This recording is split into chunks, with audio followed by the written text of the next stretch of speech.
Hi guys, and welcome to a new video. Today I'm going to be talking about a solved case that happened in 2012, and for this one I'm taking you back to France, back to my home country, and this happened in Bobigny, which is in Seine-Saint-Denis, which is just outside of Paris. Just as a heads up, this video does include talk of physical and mental abuse as well as suicide. So if these are topics that you're not comfortable with, then feel free to check out other videos I have on my channel. Aside from that, let's just get started. Dafina Paunovic was only 39 when she met Patrice Dupuis. They met in spring 2012 and it was pretty much love at first sight. She was a cashier in a supermarket and he worked in a funeral home, and within weeks of meeting each other, they decided to move in together. The relationship happened very quickly and they started planning the rest of their lives together. They were looking to move to Normandy and get married there, as well as starting a family of their own, even though they did have children from previous relationships. Dafina had already bought her wedding dress, and Patrice's brother said that he had never seen his brother this happy in a really long time. Everything seemed absolutely perfect in the relationship until November 27th, 2012, when at 11:30 in the morning, emergency services received a phone call from a very panicked man.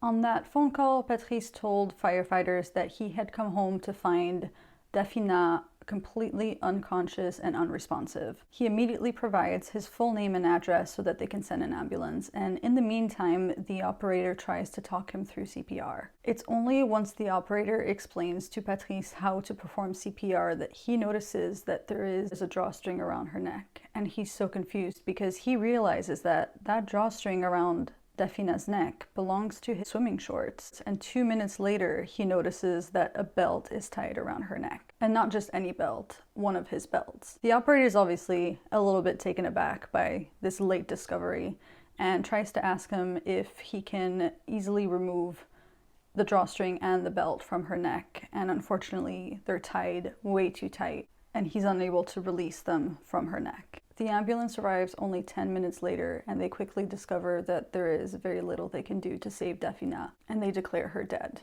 They immediately bring police into the mix since it looks like she has been strangled quite brutally. And while they're looking around, they also notice handfuls of hair around her body. The medical examiner notices that she is covered in bruises all the way from the top of her head to her ankles. Her larynx was crushed, and from just looking at the crime scene, it definitely looked like a very brutal murder. While police is working and looking at the crime scene, they notice that Patrice is in a corner, absolutely shaken. And they try to talk to him, and the first thing they ask is, "If you look around, can you notice anything missing?" And he looks around his flat and says, "Actually, I don't see her purse, and it looks like her computer's missing and also her phone." So immediately police think this could have been a robbery gone wrong, but bear in mind they were about to move 4 days later, so the flat was completely packed up in boxes. None of the boxes had been opened. None of the drawers had been opened. So if this was a robbery gone wrong, surely the robbers would have looked through more stuff in the house, but it looked like only Dafina's possessions were missing, which made police think that this was a murder disguised as a robbery. And to add to that, police noticed that there had been no signs of forced entry into the flat, which meant that she either knew the attacker or the attacker managed to let themselves into the flat without having to break in. Very obviously, they start suspecting that Patrice has something to do with it. Since this is not Patrice's flat, this is actually Dafina's flat. And on top of that, his own belt and swim shorts drawstring was found around her neck. And they found it very suspicious that he only noticed it halfway through the call. Surely that would be the first thing you see. So the next morning they decide to interrogate him, and they ask him his schedule for that morning. And he explains to them that he left the flat at 7:45 to drop off one of Dafina's son to school that morning, and then he went to work. He claims that he came back from work at 11:30 and found her that way when he entered the flat. They ask him a little bit more about his relationship with Dafina, since it didn't sound like they'd known each other for this long, and he explains to them that Dafina was the love of his life. She was a ray of sunshine, and that he met her when he was in a very dark place. He explains that Although they had only been seeing each other for 6 months, they were about to move 4 days later, and they were meant to get married only 10 days after the murder. Patrice's boss confirmed that he was at work that morning, and they did manage to corroborate that with the movement of his cell phone for the morning, so he was quickly eliminated as a suspect. So police starts asking around. They start speaking to the neighbors in the building, trying to see if they noticed anything unusual that morning. One of the neighbors explains that she actually did hear some screaming earlier that morning. She told police that her husband and herself had heard screaming and crying between 7:45 and 9 a.m. Another neighbor told police that although she didn't see anything or hear anything that morning, she did have 3 women come up to her flat and knock on her door to ask questions about Dafina. And they were asking very personal questions. They were asking the neighbor if they knew what Dafina was like in the new relationship, if she had any lovers, and how she behaved in general. Questions that the neighbor couldn't really answer anyway because she didn't know Dafina that well, but she found it very odd that these 3 women would show up and start asking extremely personal questions about Dafina.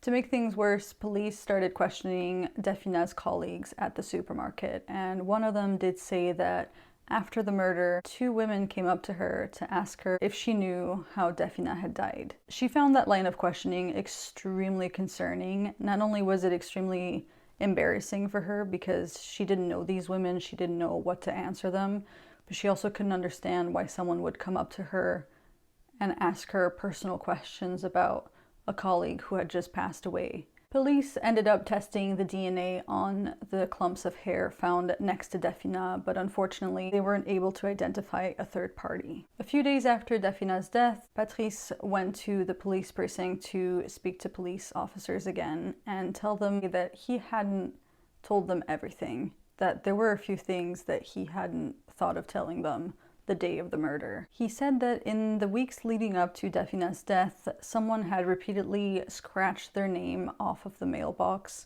They had a mailbox that had both their names on it, and someone was repeatedly scratching it, going with a marker over it just to erase both names on the mailbox. He also said that Dafina's car had been targeted quite a lot and that she had her tires slashed on more than one occasion. The oddest thing out of all of this is that Patrice said that he came to his car one morning and found wet pieces of paper inside his car.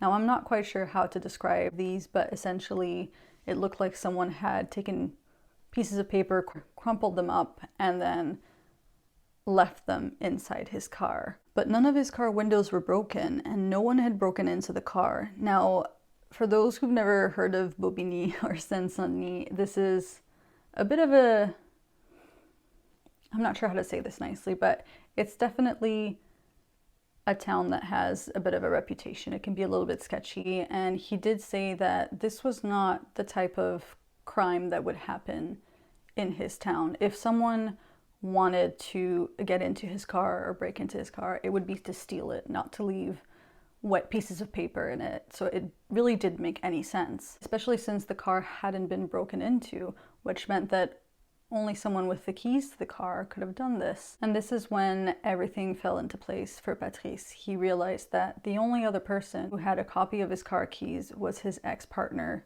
Fatia. Fatia Mogdad was born in Algeria and moved to France in the early 1990s. She met Patrice in a bar in 1997, and she was 43 while he was only 26.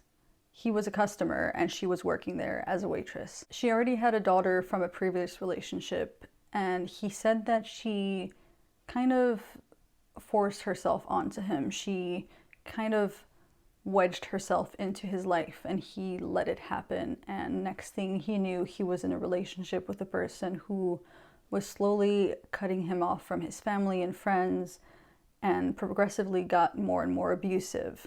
Over time, he fell into a deep depression, started smoking, started drinking, which he had never done before. He never used to drink. He says that Fatia was very violent, very physically abusive, and that he had to call police multiple times, and he told police that they would find a trail of his reports to police about her physical abuse. They stayed together for almost 2 decades, and when he finally met Dafina and started hanging out with Dafina, Fatia came up to her to insult her and slap her across the face. Fatia threatened Dafina by saying she will never get a single piece of Patrick. He's hers or else. So police definitely start looking into the ex-partner as a very possible suspect to this murder. They decide to speak to Fatia's best friend, who admitted that Fatia was extremely jealous of Patrice's new girlfriend. She said that they both went to spy on Dafina, and when the best friend found out that they were about to get married, she went to the pharmacy where Fatia's daughter worked to tell her that Dafina and Patrice were about to get married and that she should tell her mom. A couple days later, Fatia reached out to her best friend, and with her daughter, all three of them went to pay Dafina a visit. Now, when they went to the flat, she wasn't home, so they ended up speaking to that neighbor and asking all those weird questions. As much as police wanted to question Fatia, they wanted to make sure that they had some form of evidence to counteract whatever story she could come up with. So what they decided to do is to track her phone and see what she had been up to the weeks leading up to the murder, as well as that morning. Fatia's phone confirmed that she had been at Dafina's place multiple times, sometimes with her daughter, but the most damning evidence being that both Fatia and her daughter's cell phones placed them at the scene of the crime that very morning. While police is investigating Fatia, Patrice is absolutely heartbroken. He starts drinking again and self-medicating and moved back into his parents' house in Normandy during the Christmas holidays. On January 3rd, 2013, he called his brother and before hanging up said, "Big kisses, see you soon." And unfortunately, minutes later, he hanged himself in his parents' home. It is said that a few days before he committed suicide, he had told his son his mother killed the woman he loved. Patrice's brother also confirmed that leading up to his suicide, he told his brother, "I can't take it anymore. I can hear her. I need to join her." Patrice and Dafina were buried together, and now whoever was responsible for Dafina's murder was also responsible for Patrice's suicide. Police finally start interrogating Fatia, and she straight up denies knowing Dafina. She says she'd never heard of her. She didn't even know Patrice was moving on. Now, police know this is a lie. Obviously, her phone places her at the scene of the crime that very morning. But they decide to take a different approach and ask her about how she felt regarding Patrice leaving her. She said, "Honestly, it's a relief. He was getting violent. I couldn't stand it anymore. He was drinking all the time. He would drink at every meal. And it's when he started drinking that he would start targeting me and hurting me. When we finally separated, I had no regrets. I don't like to say anything bad about the dead, but honestly, good riddance." Obviously, her version of the story does not add up to what police gathered from her close friends and family, who all said that she was desperate to get Patrice back. She was in a blind rage, and she was so jealous that he was moving on with someone younger than her. Now, bear in mind, she is 17 years older than him. And they finally decided to confront her with the evidence that her phone, as well as her daughter's phone, tracked both of them all the way to Dafina's house multiple times, including the morning of the murder. And she decides to just play dumb. She says, "I have no idea how that could have happened. It's not possible, because I wasn't there." When police speak to Fatia's daughter, she says, "Look, I've got nothing to do with this murder." Police tell her, "We know you were at the scene of the crime that morning because your phone places you there." And all she says was, "Look, I dropped my mom off that morning around 9 in the morning, and then I left. That's all I know." Now again, she's obviously lying, but she also just implicated her mother without realizing it. She just confirmed that her mother was there that morning and that her mother's lying. With that confession in mind, police end up sending both of them to jail, thinking that prison will loosen their tongues and get them to start talking. However, Fatia says absolutely nothing for 6 months. Every single time she gets interrogated, she denies everything, and she claims that she has absolutely no involvement whatsoever with Dafina's death. After 6 months, her daughter finally cracks, and she writes a letter to the judge to say, "Could you please listen to my story again? There's something I haven't told you." The judge brings her into his office to hear her out, and she explains that morning, Fatia, her mom, had a meeting with a man. When police ask her for that man's name, she says that she can't share it with them because he's already threatened both of them and she's too scared to share his name. Now, police obviously decided to go through the phone records again to see if there had been any phone calls made to another number that morning, and that's how they find out that the man in question is Pascal Herman. Fatia had phoned him at 7:55 that morning, and with that information, the judge decides to bring Fatia into his office to speak to her again. Fatia explains that Pascal was a very old family friend of hers, and that she phoned him that morning before he met her up at Dafina's building. Now, allegedly, Patrice owed Pascal money for a weed-related purchase. It was very vague in the information. It didn't specify if he owed him money for buying weed or selling weed, whatever it was. Patrice allegedly owed Pascal money, and that's why he was at the flat. Fatia tells the judge that it's Pascal who killed Dafina that morning. She said that when Pascal arrived, she told him that Patrice had already left for work. She saw him leave the building, which meant that Dafina would be alone in her flat, and he just ran up to her flat. She said that he was filled with rage when he made his way up to Dafina's flat, but that she left then and there. She never went upstairs, and she never saw anything that happened. She just left. And she also says that she bumped into him later that morning, and he told her what he had done. He told her that he had killed Dafina, and if she or her daughter told anyone, he would hurt them. When police ask her why she didn't share this information before, she says that she was absolutely terrified that he would kill both of them. Naturally, police now have to bring Pascal into the mix, so they start interrogating him, and they quickly realize that he's absolutely not the person she described. They were expecting some sort of gang member, some sort of guy who was doing nothing all day, up to no good, just walking around looking for trouble, when really he was just a family man. He was taking care of his family while they apprehended him. Pascal's version of the story is that Fatia spoke to him and said, Patrice is a bastard. He's going to leave me for a woman who's younger than me. They're going to get married, and I don't want that wedding to happen. She was also very upset because allegedly Patrice no longer wanted to see his son or spend time with his son. Allegedly, Pascal was offered 1,000 euros by Fatia for the little stunt she had organized. She wanted him to pretend to be a delivery driver for La Redoute, which is a very well-known French company. I think they deal mostly with linens and bed sheets and things like that.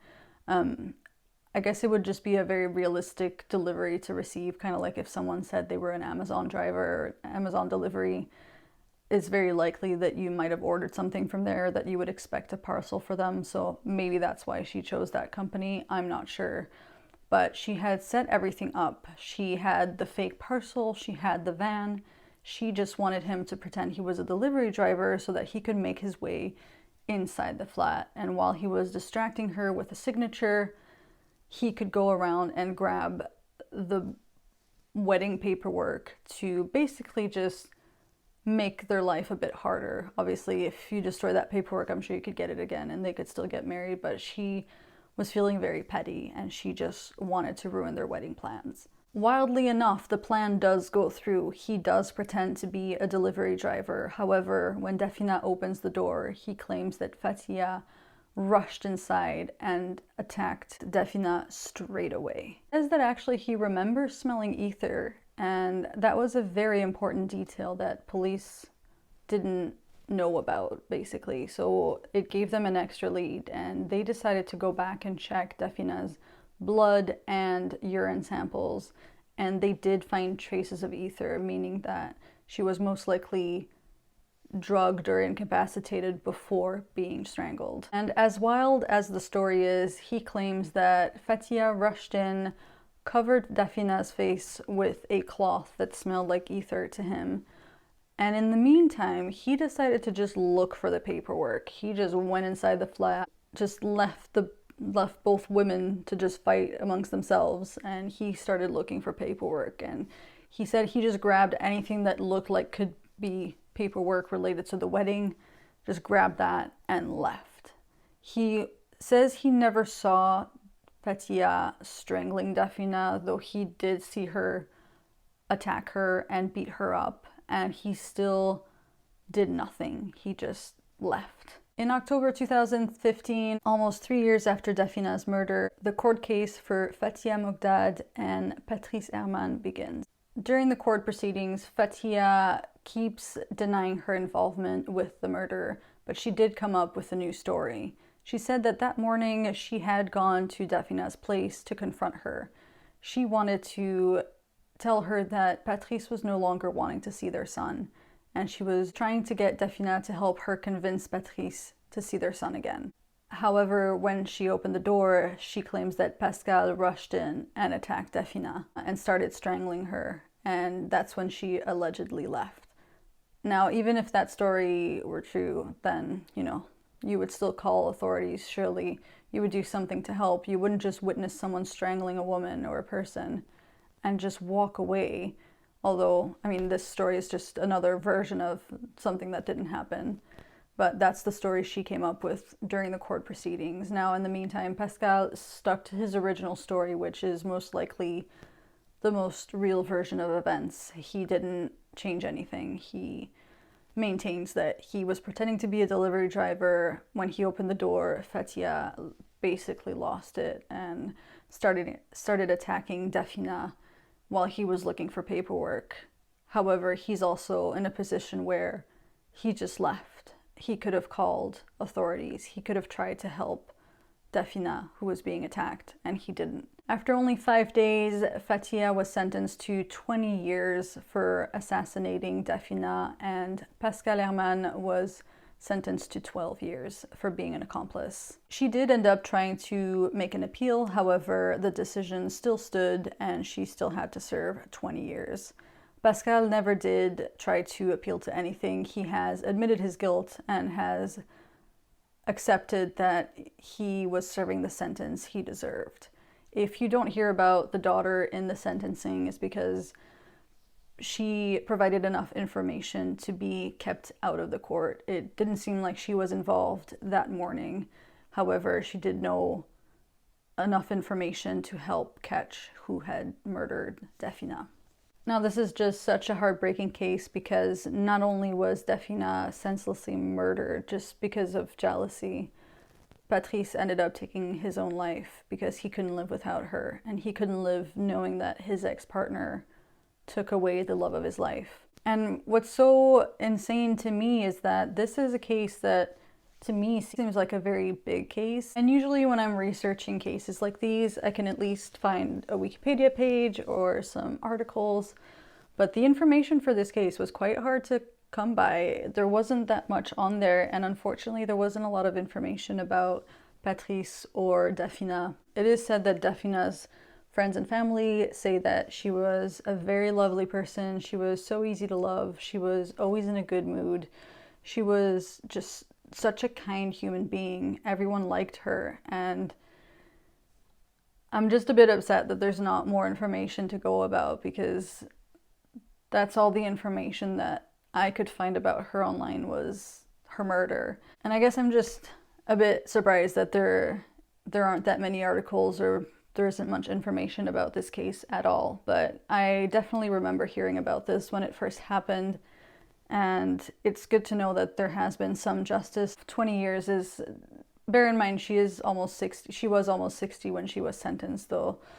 That is virtually a life sentence for her. She's not going to come out until she's in her 80s. But that's it for today's case, guys. Let me know if you like this, if you enjoyed this case, or if you had ever heard of this case. I don't think it's a very well-known one, so that's why I wanted to talk about this one. If you enjoy these videos, please like this video and comment down below if you have any suggestions for any other videos you'd like to see. And I will see you in the next video. Bye.